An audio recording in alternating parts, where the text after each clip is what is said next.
This is Jason with Chicago News. This week we're checking out this brand new 2017 Kia Nero, and while this may not look like anything special, what it can do and for the price is pretty sweet. This Kia is a hybrid vehicle, and even though it doesn't look it, the top model gets 50 miles per gallon, and for us that's the key. It doesn't look odd, it just has the performance.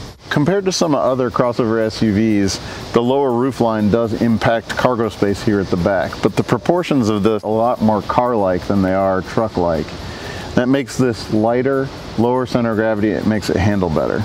This sure appears like a lot of car for the money, so let's get inside and see if it stacks up. The first thing you notice when you get behind the wheel of this Kia is, just like most hybrids, when you accelerate off a light like that, it starts off in electric mode. It's just the motors pulling the car along, and then the engine kicks in. This car really can't run on EV only mode.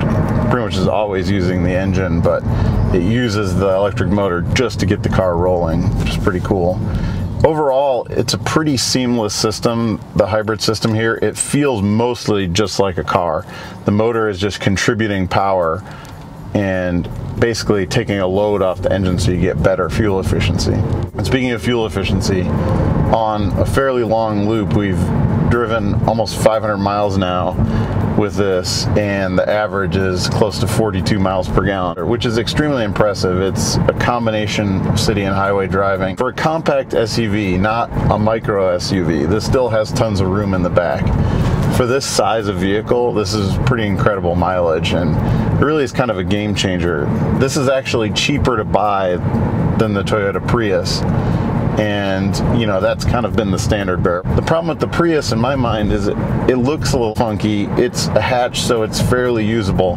This has got a lot more headroom, it's got a lot more cargo space, but it looks cool. It's a really interesting looking vehicle. It looks modern and unique without looking odd. You can buy one of these Kia Neros starting at $23,000, and this fully loaded touring model that we're testing really only totals up to about $30,000, and for that you get heated and cooled seats, you get leather, you get navigation, you get Apple CarPlay, Android Auto. There's just so many features here. You even get some active safety features. There's lane departure warning. There isn't lane assist, but automatic braking, radar cruise control, blind spot monitors, backup camera. You know, when you really list out all the features you can get for $30,000, and there may not be a better value, at least in this class of vehicles. As far as performance and driving dynamics, there's really not anything exciting here. It certainly is okay to drive. The handling is quite good. They've struck a good balance between handling and ride comfort. It does get a little bit harsh over big bumps, and it's a little bit noisy on the highway. At speed, the sunroof is a little bit loud. It kind of quiets down when you shut this shade, but what's the point of a sunroof if you have to have it shaded all the time?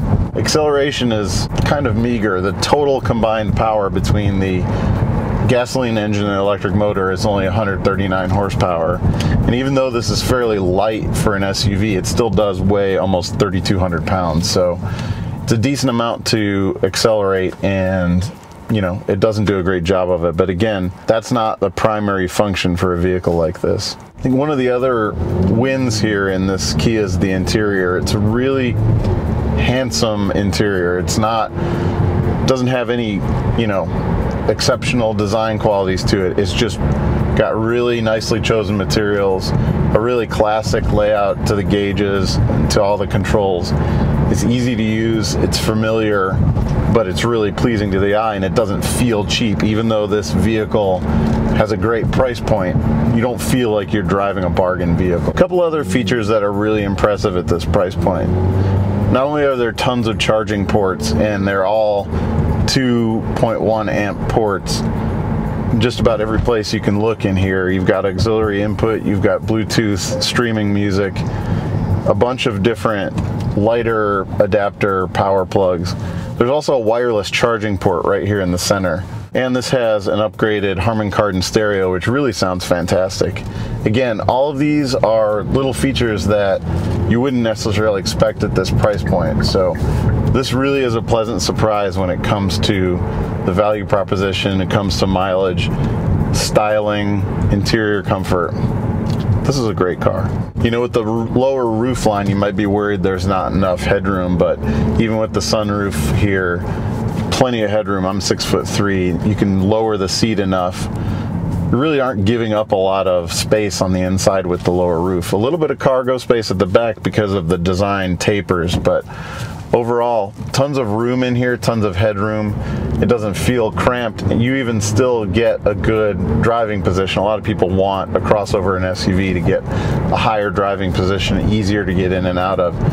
You have those things here too, without the trade-off of driving such a top-heavy vehicle. There's always been a trade-off when you get a hybrid, whether it be styling or the amount of space that you have, whether it be performance, comfort. You're really looking at giving up something to get the efficiency out of the hybrid. And you know, this I think is one of the first hybrids on the market that really doesn't have those compromises. You've got all the space, you've got handsome styling for a car, not just for a hybrid. It looks normal, quote unquote, instead of looking oddball. And you know, it's just a very usable, affordable vehicle. You know, a lot of other car companies right now are pushing the envelope of what you can do with electric vehicles and hybrid vehicles. I feel like what you have here is really just a refinement. This is a very usable, everyday car. It's not trying to be the most innovative. It's just trying to have excellent value. And it really knocks it out of the park. The other thing is, this has a 5-year, 60,000 mile bumper-to-bumper warranty, 10-year, 100,000 mile powertrain warranty. You know, there's not a lot of cars out there that have that. So you've combined great value with a good, usable car with tons of great features, and it even has the best warranty on the market. When you walk up to this Kia Nero, it doesn't look like a car that you could get excited about, but you know what? I'm pretty excited about this. This is a really cool option out there on the market, and it's kind of a wake-up call as far as I'm concerned, what you can get for a certain price. Cars are getting more and more expensive, and not everybody's willing to or even wants to pay $40,000, $50,000 for the kinds of features you can get here. So what do we think of this Kia Nero? Well, it may lack a little bit of performance, but it totally makes up for it in creature comforts and certainly efficiency. And for the money, really honestly, there's not that much that tops this.